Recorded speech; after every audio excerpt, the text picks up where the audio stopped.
अब हम आते हैं अपने दूसरे क्वेश्चन के ऊपर।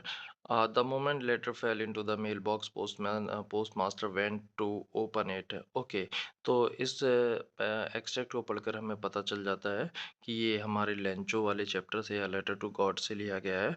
और दूसरा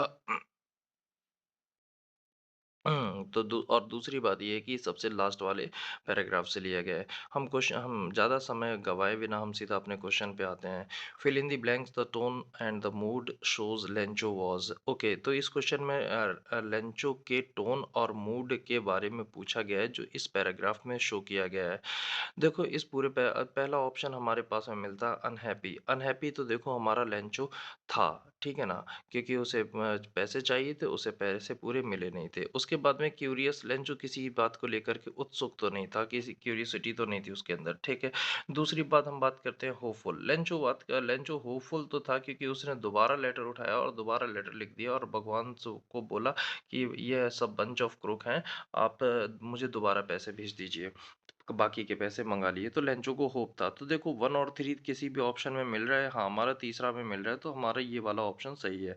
अब हम बात करते हैं फ्रस्ट्रेटेड की। क्या लेंचो फ्रस्ट्रेटेड था? जी हाँ, लेंचो फ्रस्ट्रेटेड था क्योंकि उसे पैसे कम मिले थे, ओके, और वो ज़्यादा परेशान था, ठीक है ना?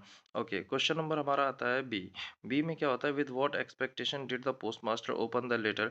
पोस्टमास्टर ने किस एक्सपेक्टेशन में लेटर को ओपन किया था? तो पोस्टमास्टर ने लेटर को ओपन किया था कि लेंचो उसे थैंक यू बोलेगा। वह इस बात को देखने के लिए, इस बात को पढ़ने के लिए वो बेचैन था। इसी वजह से उसने पोस्टमास्टर ने लेटर को ओपन किया, दोबारा वाला, ठीक है ना? Which construction belongs to same category? Okay, bunch of the crooks. देखो यहाँ पर एक क्वेश्चन में दिया गया है। अब ये क्वेश्चन आपके टॉपर के नंबर खाने वाला एक क्वेश्चन है।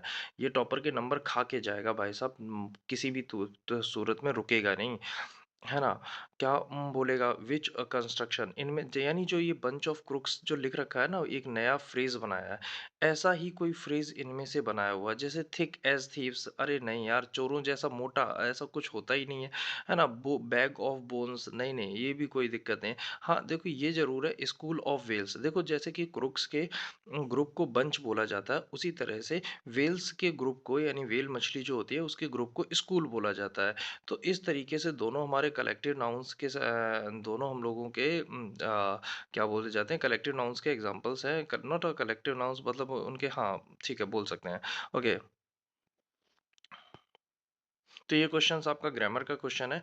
अब नेक्स्ट हमारा क्वेश्चन है question number D. Interpret the importance of the letter written by the Lencho to the God. बहुत अच्छा क्वेश्चन। इंटरप्रेट का मतलब होता है व्याख्या करना, ठीक है ना? ओके, तो अब मुझे ये बताओ कि लेंचो ने जो चिट्ठी भगवान को लिखी थी उसकी क्या अहमियत थी, क्या मायने निकलते थे, ये आपको बताना है, ठीक है ना? क्या उसकी वैल्यू थी? तो लेंचो ने जो लेटर भगवान को लिखा, उसके बदले में ओके, हम ये मतलब निकाल सकते थे कि लेंचो को भगवान के ऊपर अटूट विश्वास था, लेकिन उसे इंसानों के ऊपर विश्वास नहीं था। क्योंकि उसने लास्ट में ये बोल दिया कि जिन लोगों ने उसकी मदद करी उन्हें ही उसने बंच ऑफ क्रूक बोल दिया।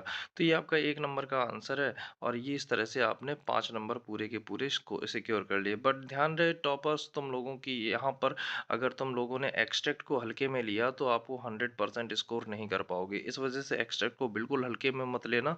नंबर आपको बचाने की करना है। अब आपको नंबर आ, बनाने की कोई कोशिश नहीं करनी है।